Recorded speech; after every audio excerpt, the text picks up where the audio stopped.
Teatro, o podcast de Dona Maria II, com Mariana Oliveira.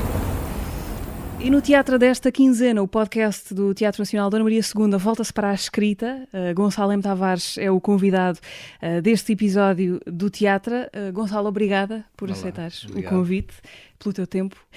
Desde quando é que dizes de ti próprio que és escritor? Uma coisa é escrever, outra coisa é publicar. Pode ser escritor sem publicar ou antes de publicar. De ti para contigo, desde quando é que és escritor?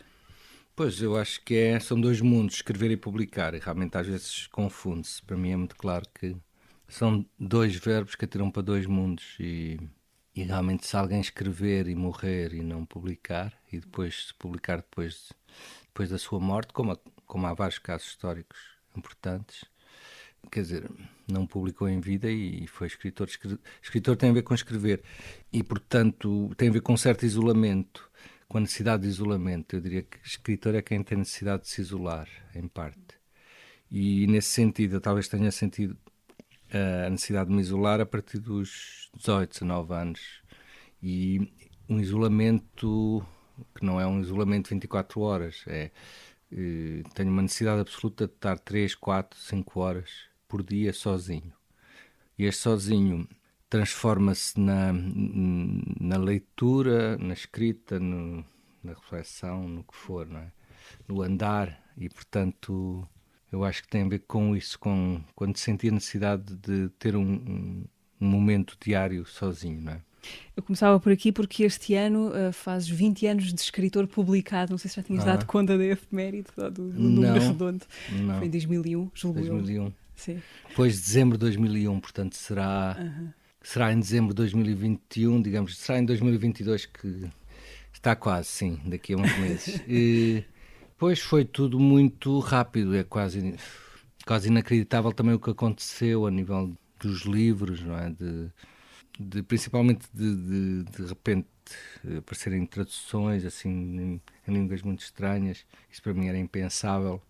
Eu lembro perfeitamente quando comecei esta ideia de um livro traduzido, era assim uma ideia quase de miragem, não é? E de repente tornou-se uma coisa muito, muito, muito comum. E a questão também do cruzamento com as artes, não é? Também era quase imprevisível a forma como os livros depois foram... Os livros saíram dos livros. Sim, desapareceram, foram para os teatros, para uma série de coisas, e isso também era imprevisível. Mas já que falámos de escrever, eu comecei a escrever muito antes. Eu publiquei com os 31 e comecei a escrever violentamente e ler, assim, a partir dos 20. Portanto, tive 11 anos, digamos que naquela fase de escrever e não publicar. Não? Sim. Uma dessas coisas que foi parar aos teatros, ou que pelo menos tem agora uma relação com o teatro, gostava de começar por aqui, pelo Diário da Peste. É um pretexto que nestes dias te volta a ligar ao Teatro Nacional Dona Maria II, o Diário da Peste, série de textos, fragmentos, entradas de diário que começaste a fazer no início da pandemia, que já deu entretanto no livro, e que inspiraram nessa altura a atriz Isabela Abreu. Ela já foi, aliás, convidada aqui do podcast, falou disso há algumas edições. Inspiraram a Isabela Abreu a gravar uma série de vídeos com leituras dessas entradas do diário, vídeos que ela foi publicando na sua página de Instagram, à medida que os textos foram saindo. Esses vídeos vão estar disponíveis também no YouTube do Teatro, disponibilizados à razão de um vídeo por dia entre 23 de outubro e 31 de dezembro, o último dia do ano. Esta expansão do Diário da Peste, suportada pela voz e pelas imagens caseiras confinadas da Isabela Abreu, expandiu o diário para onde? Em que direção, na tua opinião? Bem, antes de mais, dizer que o Diário da Peste não é um livro, digamos, normal ou em condições normais, não é? E a relação que eu e a Isabel estabelecemos nessa altura também sai fora do normal, porque nós estivemos num período excepcional, como é o período da pandemia. E, portanto, eu comecei a escrever, julgo que em 20 ou 22 de março, por aí, o Diário da Peste, diariamente no jornal Expresso Online. E, a certa altura, a Isabel leu os primeiros e telefonou-me, estava muito entusiasmada com aquele ritmo, que era um ritmo muito quase pancadas sucessivas, cada frase como uma pancada.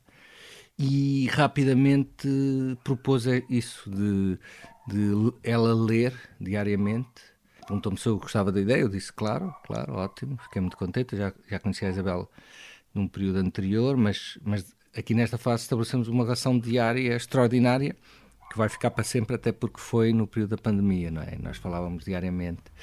E o que acontecia, eu escrevia, eu normalmente acabava à meia-noite, 1 da manhã, e enviava, revia milhentas vezes, e foi isso que deu agora o livro, e eu praticamente revi de novo, mas aquilo estava mesmo muito perto do final, mas eu enviava todos os dias para tradutores e de diferentes países. O diário foi sendo traduzido simultaneamente a vários sítios. Pois foi muito engraçado, porque realmente, de repente, era traduzido pelo tradutor inglês, grego, espanhol, aparecia em 15 ou 16 países numa determinada altura, logo no dia a seguir, porque os tradutores traduziam em poucas horas e, portanto, saía simultaneamente em vários países.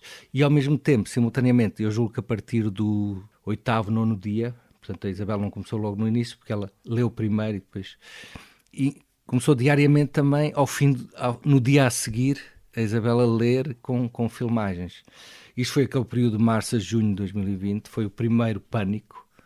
Tal como os amores, o primeiro é sempre mais forte, o primeiro pânico, o primeiro medo, não é? E, portanto, não é comparável os segundos e os terceiros confinamentos com aquele 1º de março de 2020, em que estávamos aterrorizados com a Itália, a ver as imagens dos hospitais, não sabíamos quase nada, quase que não havia máscaras.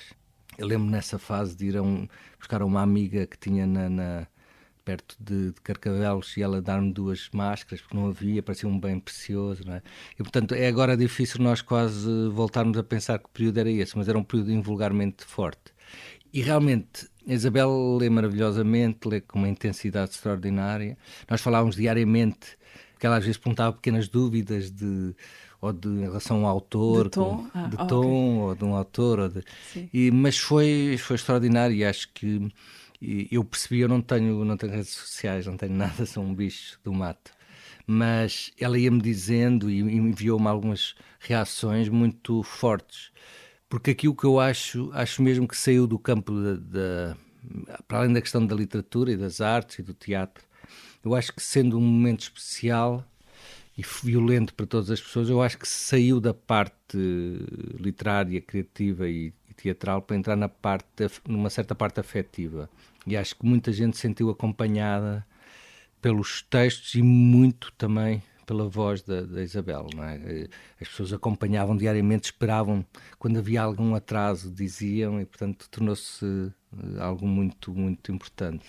O Diário da Peste é estranho não só pelas circunstâncias em que nasceu, mas também porque um escritor normalmente não escreve em direto, não é? Sim. Isso é um trabalho do jornalismo ou da Sim. crónica, mas o Diário da Peste, de certa maneira, é isso, não é? Uma escrita em direto. A literatura também se presta a isso. Sim, o Diário da Peste saiu agora na Relógio d'Água há uns meses e, portanto, recolhe esses 3 meses.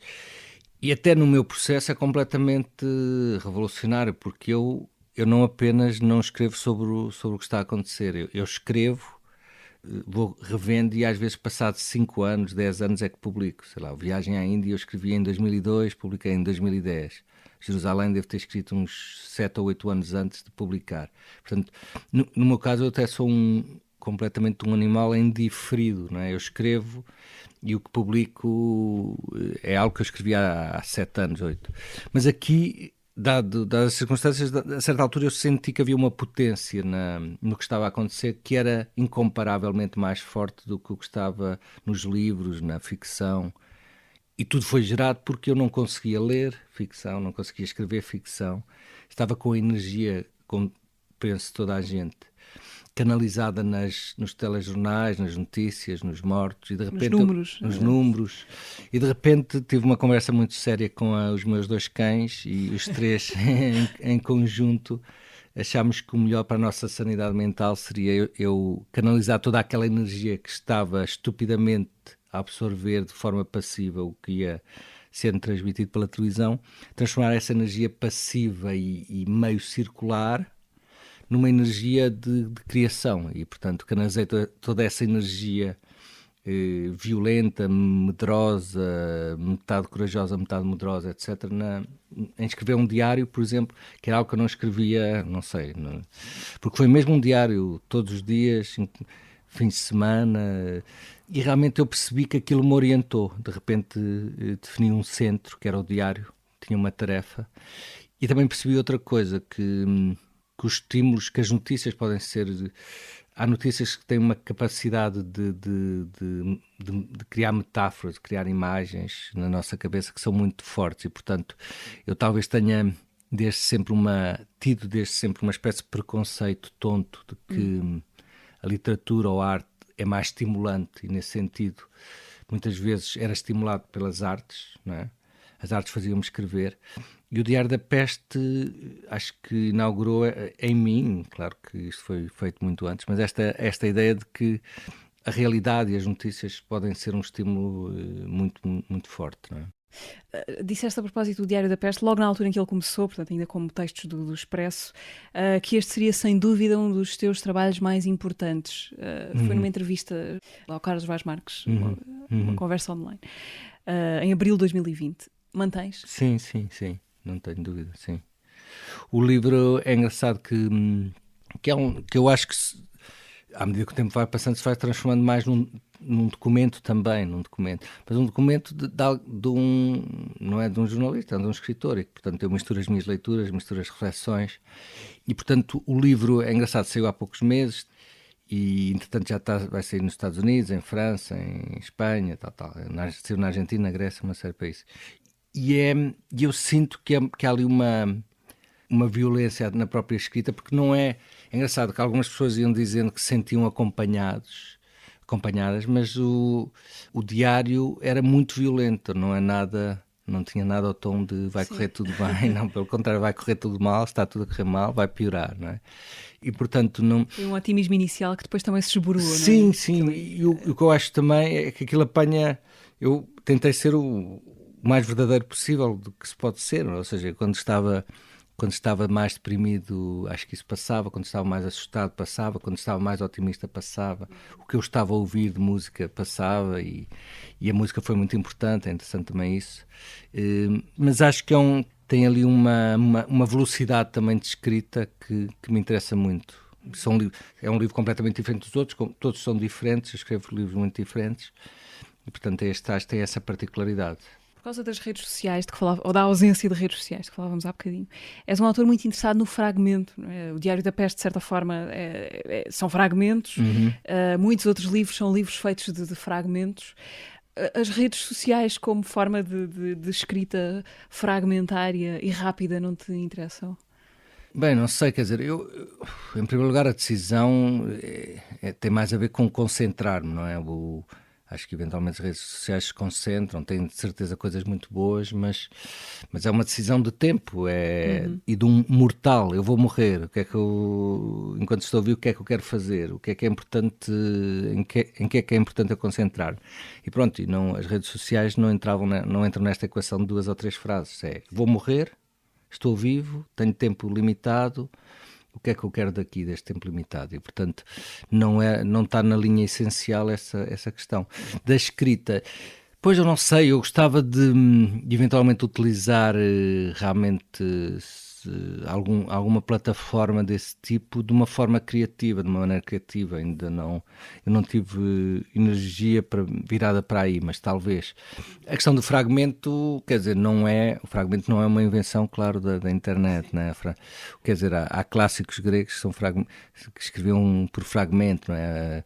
Havia uma filosofia clássica por fragmento, e portanto o fragmento, a ideia de que podemos apanhar a realidade por pequenos nacos de escrita, pequenas invasões e rápidas saídas de escrita, é uma coisa antiga, e portanto eu gosto das duas coisas. Acredito na continuidade, que a continuidade das narrativas pode dar alguma coisa de interessante, mas acredito também nesta ideia de que o fragmento pode concentrar uma microvida naquele momento, mas veremos. Há muitas formas, eu gosto muito de imagem também, e tenho muitos livros com imagens, e portanto eu não sou nada, pelo contrário, não sou nada contra a mistura da literatura com tudo o resto, não é?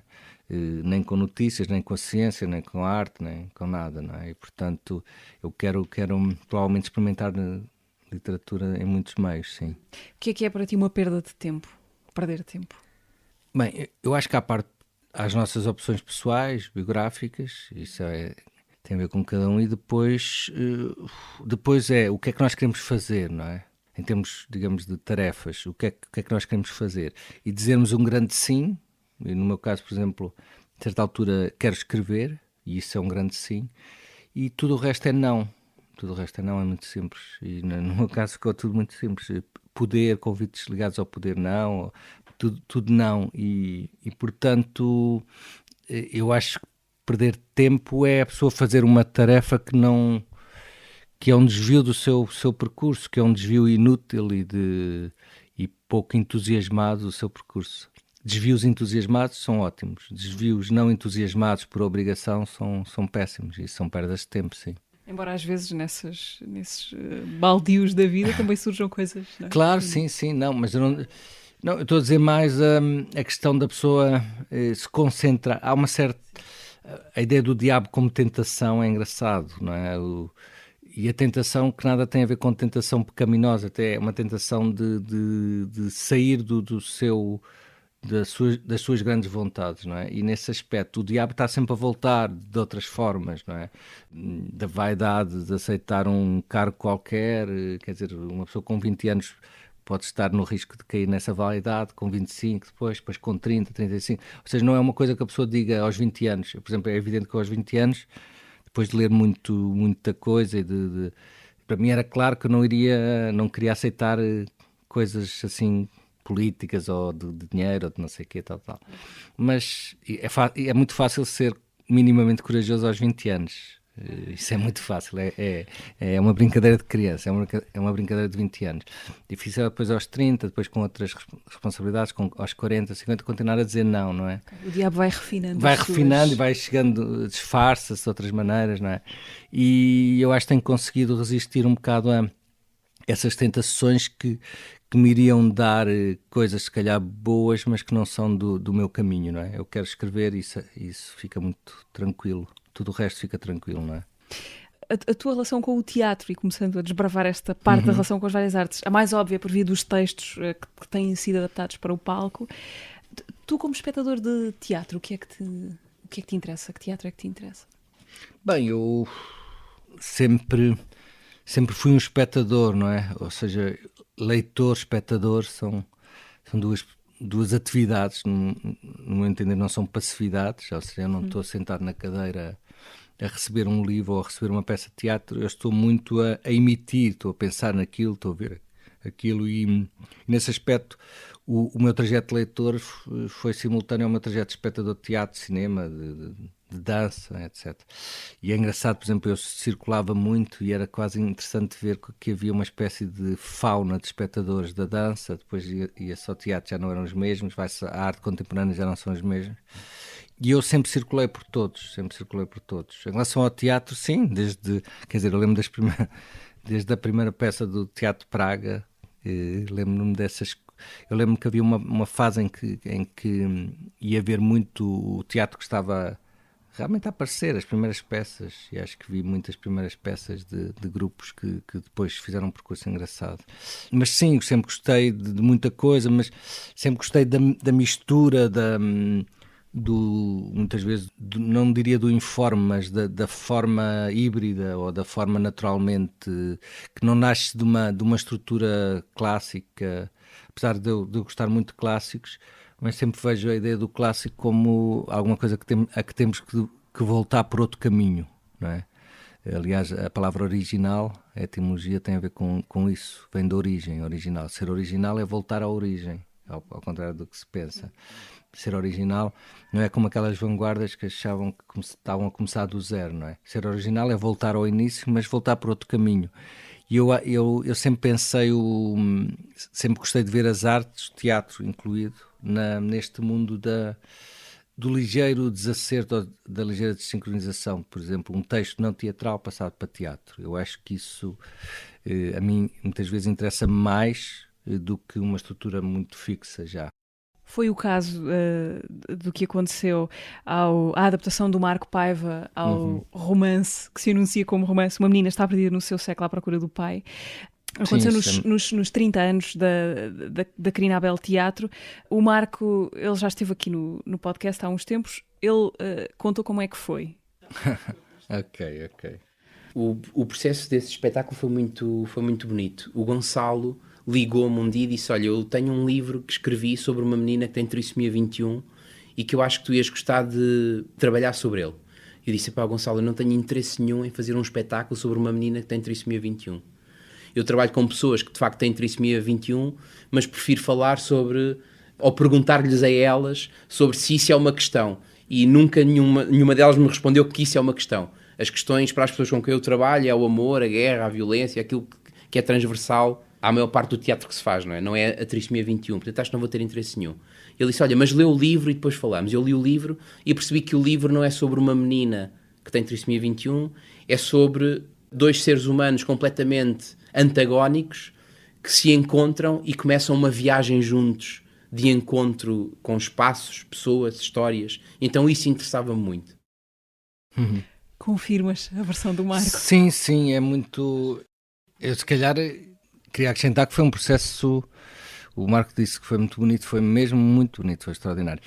Eu tenho uma parte, pronto, há algumas coisas de que se fala menos, mas eu trabalho muito com populações especiais. Eu dou um mestrado de reabilitação psicomotora a futuros professores de pessoas com trissomia 21, com paralisia cerebral, com uma série de questões, com espectro de autismo, etc. E portanto fui sempre trabalhando com diferentes, com o Dançando com a Diferença, por exemplo, que é um grupo extraordinário também da Madeira, e com o Crinabel cruzei-me com o Marco de muitas maneiras.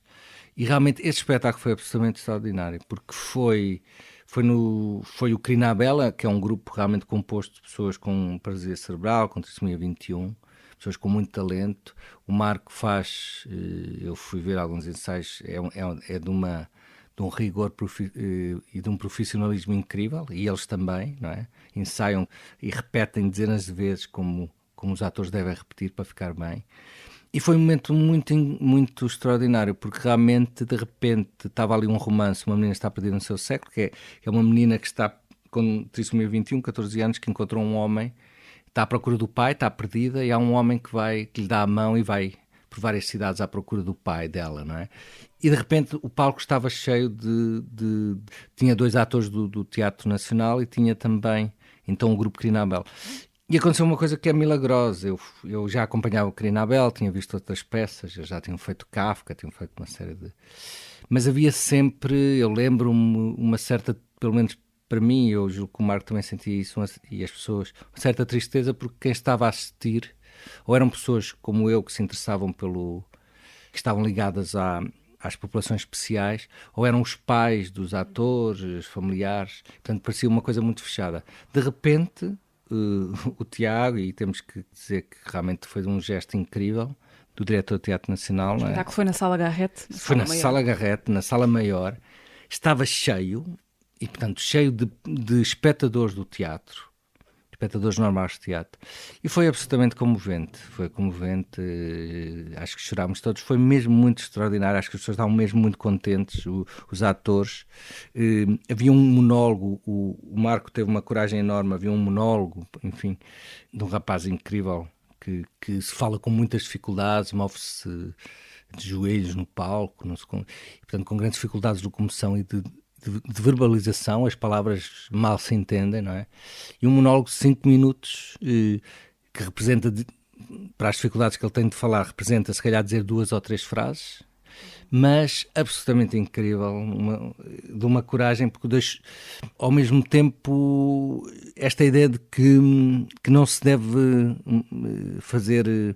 pôr condições menores para esses atores especiais, e eu acho que a partir daqui a peça rodou muito, e a partir daqui acho que se abriu espaços, e eu estou orgulhoso de ter participado um pouco nisso, porque de repente o grupo Teatro Crinabel, como agora a Terra Amarela com que trabalha o Marco, deixou de ser um teatro especial para ser teatro, e isso parece-me muito bem. Portanto, foi um dos momentos de que mais me orgulho, não tenho dúvidas nenhumas. E a afetividade das pessoas, a forma como abraçavam no final, como estávamos antes, eu nem vou falar muito porque fico muito comovido, foi mesmo muito forte. Interessa-te fazer parte daquilo que acontece aos teus textos quando eles vão para o universo de outro criador? Ou gostas simplesmente de deixar ir, fazer a vida deles, já não tem nada a ver contigo e depois apareces na estreia? Pois, eu a certa altura felizmente, quer dizer, está a acontecer tanta coisa. Por exemplo, só este ano, não sei, para aí 6 ou 7 peças. Houve Os Três Irmãos, o Vítor Hugo Pontes, de dança, houve uma peça A Porta no bando, houve o Dicionário da Fé, enfim, houve tanta coisa que a certa altura estão agora a fazer uma ópera. A certa altura, quer dizer, se eu estivesse nos ensaios ou tal, pronto, era outra atividade, transformava-me noutra atividade.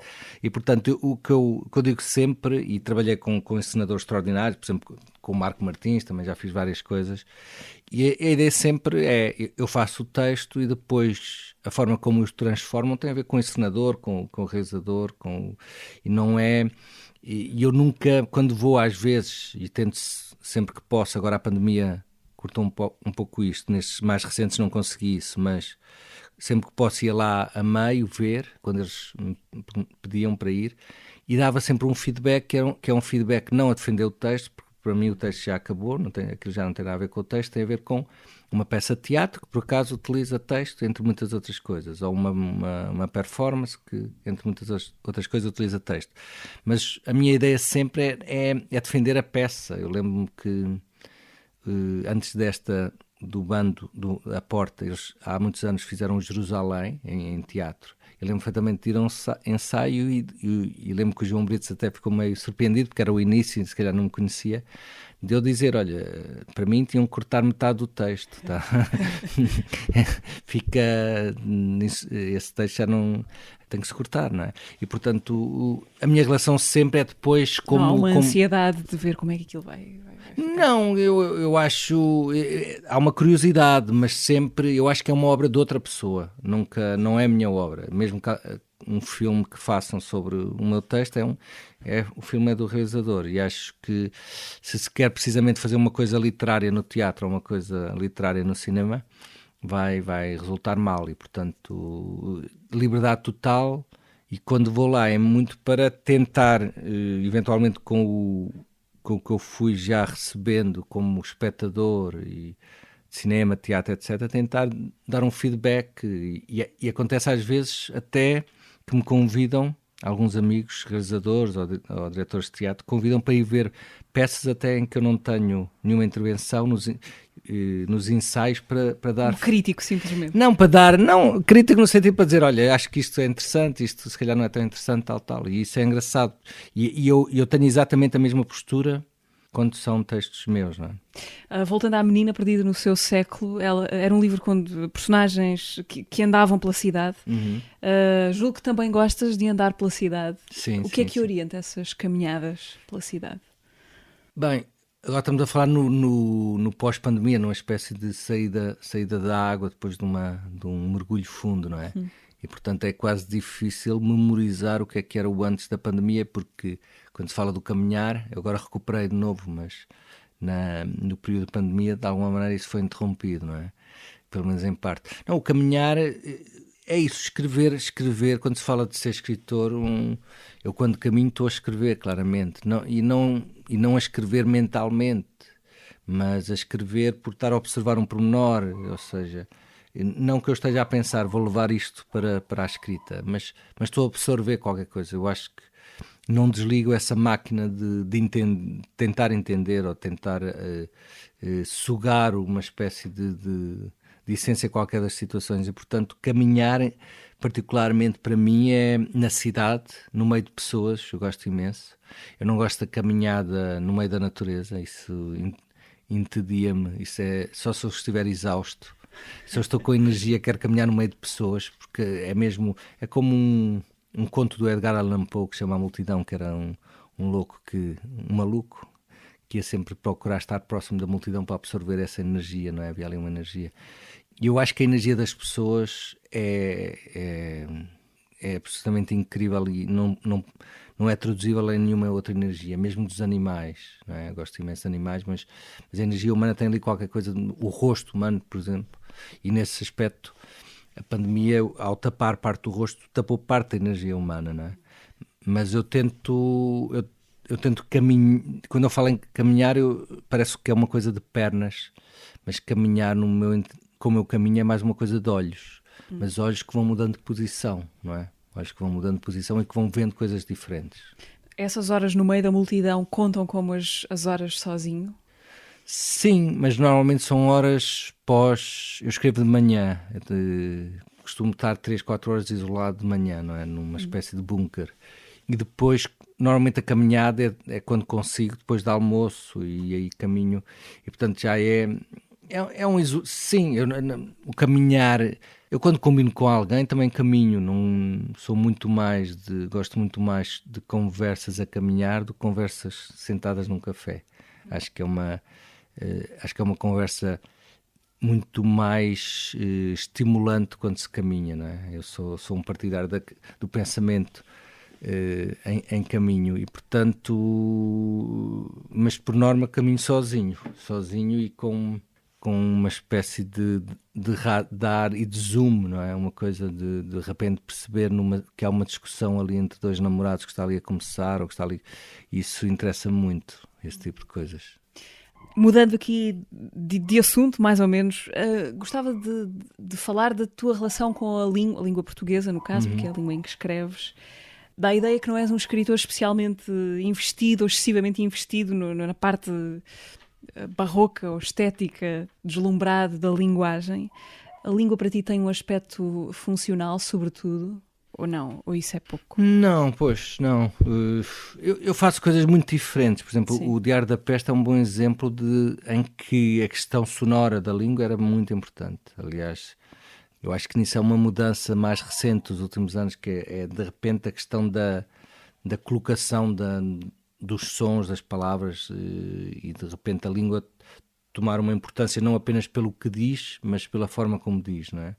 Por exemplo, no Diário da Peste está claramente, está a dizer uma coisa e ao mesmo tempo está a dizer de uma determinada maneira, que é uma espécie de, não diria que tem a ver com o verso, mas é uma coisa qualquer que tem a ver com a ideia de que a frase se transforma, se for um canto inteligente. Eu gosto da ideia de um canto que pensa, não é?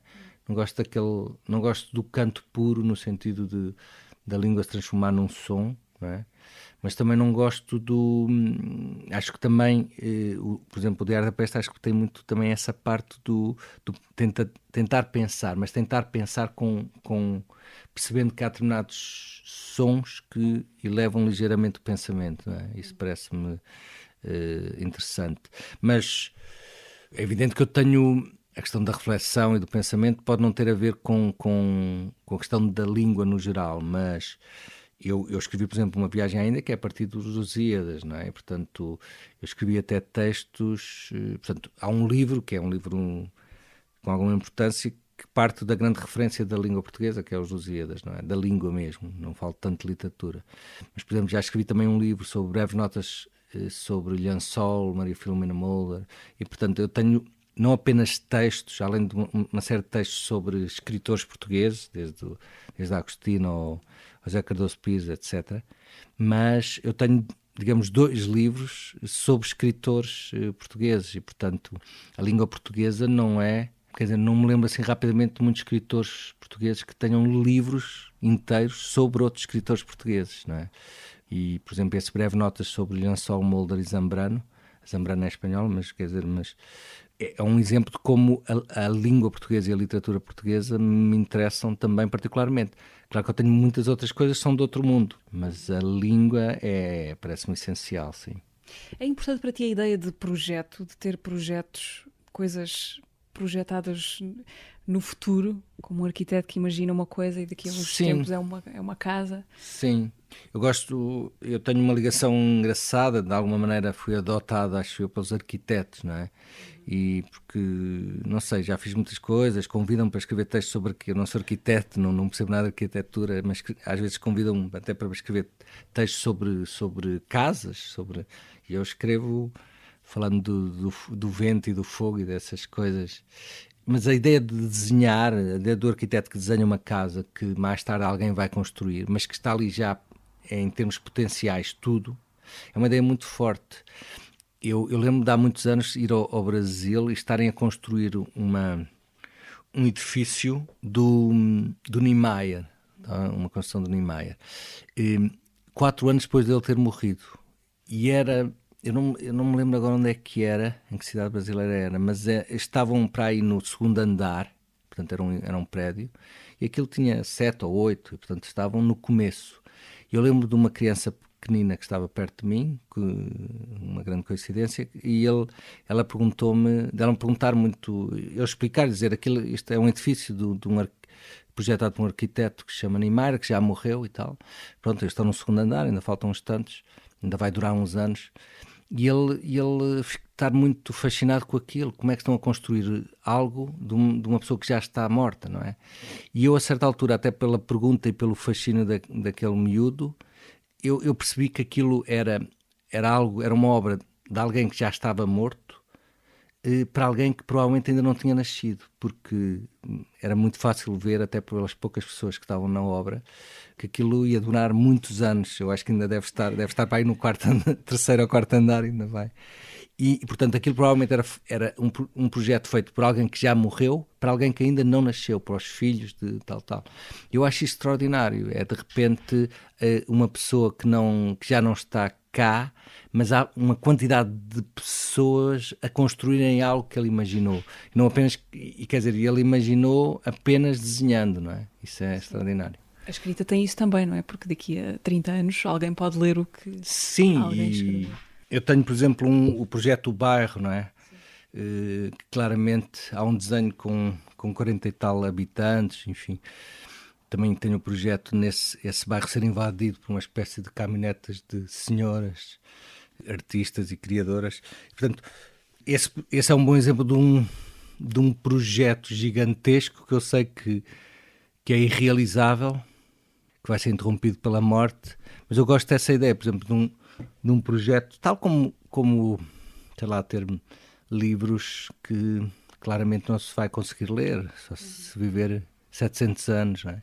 E, em princípio isso não acontece, e portanto esta ideia de ter uma biblioteca muito maior do que a nossa capacidade de leitura, mesmo que possamos morrer muito tarde, ou ter um projeto de escrita que ultrapassa a capacidade humana de escrever, interessa muito, porque é precisamente pôr uma pedra, é como alguém que põe uma pedra um bocadinho mais à frente e depois percebe que chega a essa pedra por um bocado mais adiante. Eu gosto dessa ideia de ir mudando a linha limite, não é? E o projeto, de alguma maneira, permite que exista futuro. Gonçalo, passaste uma parte grande, julgo eu, da tua juventude num campo de futebol. Foste jogador do Beira-Mar, em Aveiro. Sim, depois do Atlético, em Lisboa. Sim. 2 anos de futebol também cá em Lisboa, sim. O futebol foi importante para ti, na tua vida? Foi. Há 2 grandes monstros que ocuparam a minha infância, a minha adolescência, que aparentemente desapareceram por completo, e é estranho, porque eram os 2 monstros dominantes. Eu diria que a escrita e a leitura, aos meus 12, 13, 14, era o terceiro, era um pequeno monstrinho, não é? Que depois foi crescendo, foi comendo, não é? Se calhar comeu os outros, mas era o futebol e a matemática.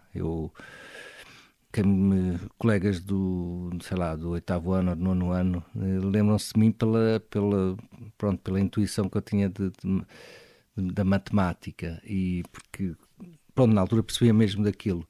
E é engraçado, aos 18 anos a grande dúvida era se ia para futebolista ou para a matemática pura. E é também interessante, por um lado, futebol já não joga há décadas, acho eu, para não me lesionar para sempre. E a matemática, por exemplo, eu hoje não consigo resolver coisas que resolvia se calhar com 10 anos, sem exagero, ou menos, com 8. Isso também é interessante, mostra como nós temos de treinar que há uma espécie de treino e hábito muscular e mental.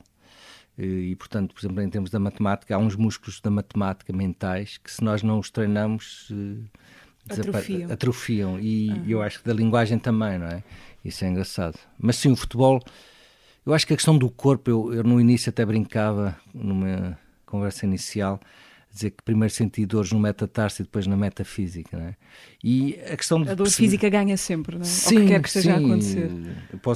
Eu dava exemplos, eu posso estar a ler o livro mais extraordinário ou ver o filme mais extraordinário, estou a ver um Tarkovsky, eu estou a ler um livro extraordinário, de repente alguém pisa-me o pé, e alguém totalmente desinteressante, ou uma pedra cai-me no pé, e de repente aquela pedra e aquela dor pequenina são mais importantes do que do que aquele prazer estético, e portanto nunca, isso de alguma maneira permite que não dê demasiada importância às artes, dando muito a não dar demasiado, e a mim próprio, não é?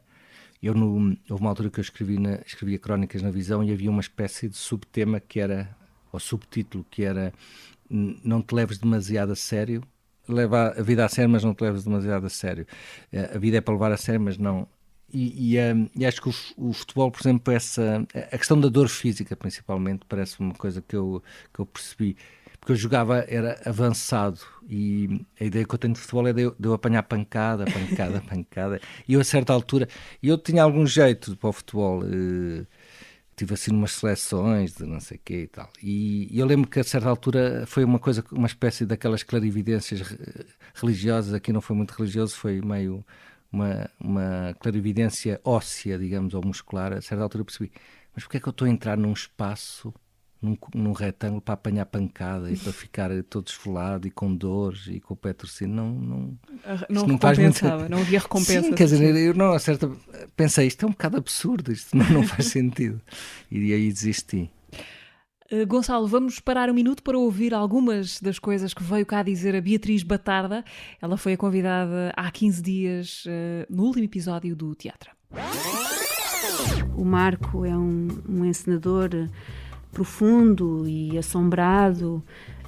Nós temos essa química, um diz mata, o outro diz esfola, e portanto aquilo não tem muitos limites. No Conto de Inverno, do William Shakespeare, a encenação do Luís Miguel Sintra, o João escrevia a meu respeito, passeava muito bem o vestido da Cristina Reis, que era de facto lindo, mas que era de uma inépcia total.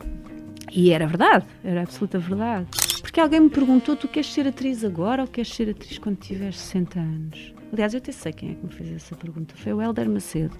Quando eu sinto que tudo se encaixa, a razão pela qual estou cá, a razão pela qual vivi tudo o que vivi até agora, dá-me significado. É assim um estado de elevação muito belo.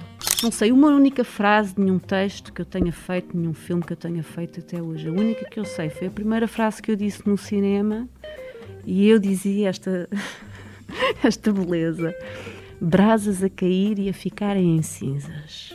Como seremos nós quando formos crescidos? O que é que ele queria dizer? O mistério das palavras decifradas pela Beatriz Batarda, muitos anos depois, conversa no Teatro de há 15 dias, que podem recuperar em algum destes sítios: Spotify, YouTube, SoundCloud, Apple e Google Podcasts. Gonçalo, estamos quase no final. Queria pedir-te uma sugestão de qualquer coisa, um livro, disco, filme, o que queiras deixar como sugestão a quem nos ouve. Ok. Eu às vezes por semanas estou interessado num tema, depois passadas essas semanas estou noutro. E se calhar agora, hoje, de repente, uma coisa que me está a interessar muito nestes últimos dias é a questão da ciência, como é que a ciência se cruzou com as ditaduras, não é? E há um livro já que saiu há uns tempos, que é Stalin e a Ciência, e agora saiu recentemente um livro que eu vi aí nas livrarias, deve ter uns dias, que é precisamente a questão do nazismo e da ciência. Isso, não me lembro do autor, enfim, mas é um tema que me interessa. Eu em termos de livro, o que é que eu posso recomendar? Eu gosto às vezes de recuperar na bagunça da minha biblioteca, às vezes saco um livro que estava para lá, e por exemplo agora de repente ando à volta do Rui Belo, não é? E é engraçado, de repente a pessoa esquece um autor e depois recupera, e acho que recordar o Rui Belo, por exemplo, é uma coisa também muito engraçada. Há ali uma sonoridade também muito bonita. Mas pronto, amanhã diria outros e não. Fica o Rui Belo. Rui Belo. Habitualmente aqui no podcast há um momento em que entra mais alguém para fazer uma pergunta. Eu trago para ti uma pergunta do Jean-Paul Bocchieri, encenador que partiu de um texto teu para fazer o espetáculo Dicionário da Fé. Era para ter estreado um palco com público, depois, por conta da pandemia, estreou-se na sala online do teatro, em abril deste ano. Ora, sobre o Dicionário da Fé, pergunta o Jean-Paul. Numa das entradas do teu Dicionário da Fé, citas o Rimbaud, que diz: temos fé no veneno. E logo de seguida perguntas o que é que isso significa. Bem, esta tem sido uma das entradas que que tem-nos ajudado a percorrer todo o dicionário da fé. Temos pensado e refletido muito sobre esta ideia do Rimbaud. E por isso, sem cair muito na retórica, pergunto-te: o que é que poderemos pensar quando Rimbaud afirma que temos fé no veneno? Um abraço, Gonçalo. Até já. Um grande Jean Paul. É das coisas boas de eu trabalhar, das pessoas utilizarem os meus textos para teatro, é realmente ir conhecendo com mais pormenor pessoas ótimas, com o Jean Paul, enfim.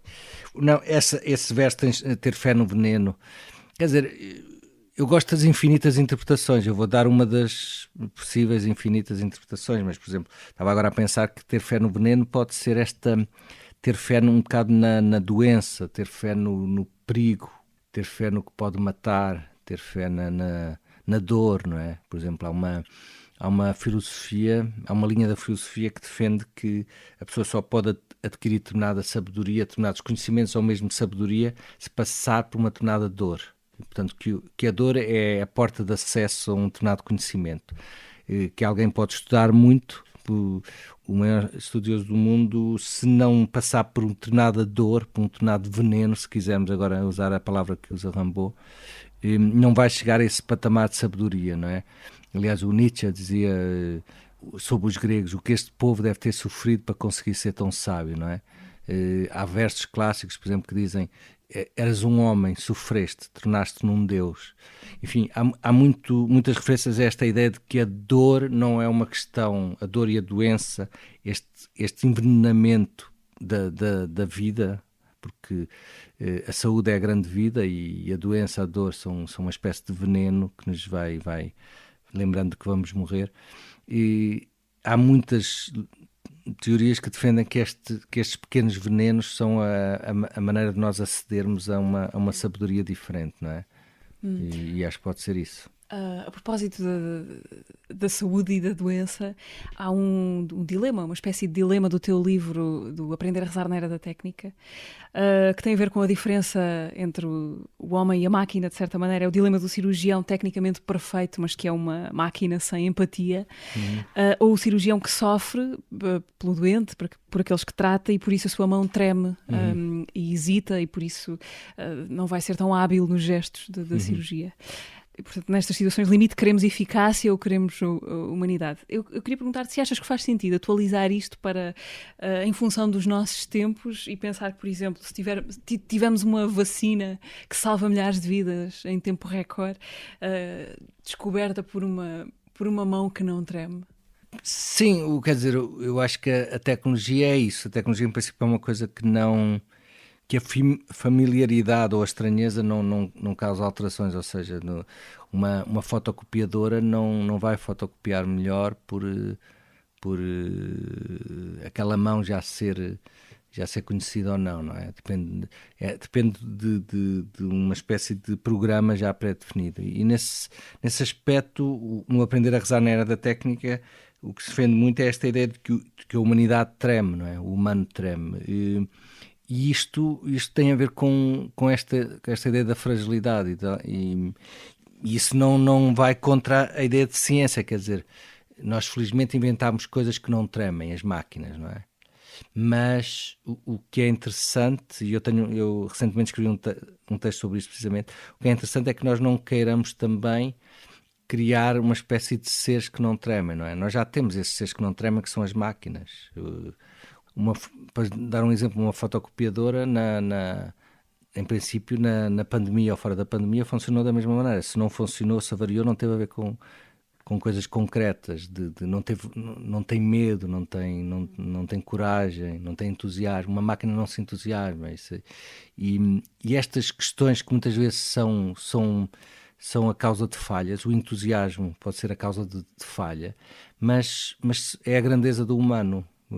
Agora, pensando rapidamente, eu acho que é isso. O humano consegue se entusiasmar, a máquina não. E pronto, mesmo que falhemos com o nosso entusiasmo, falhamos com o nosso entusiasmo, que é extraordinário ter entusiasmo. Gonçalo, muito obrigada por esta conversa. Gonçalo M. Tavares foi convidado desta quinzena do Teatro. Podem ouvir e subscrever este e outros episódios do podcast no Spotify, SoundCloud, YouTube, Apple e Google Podcasts. Obrigada e até daqui a 15 dias. Obrigado.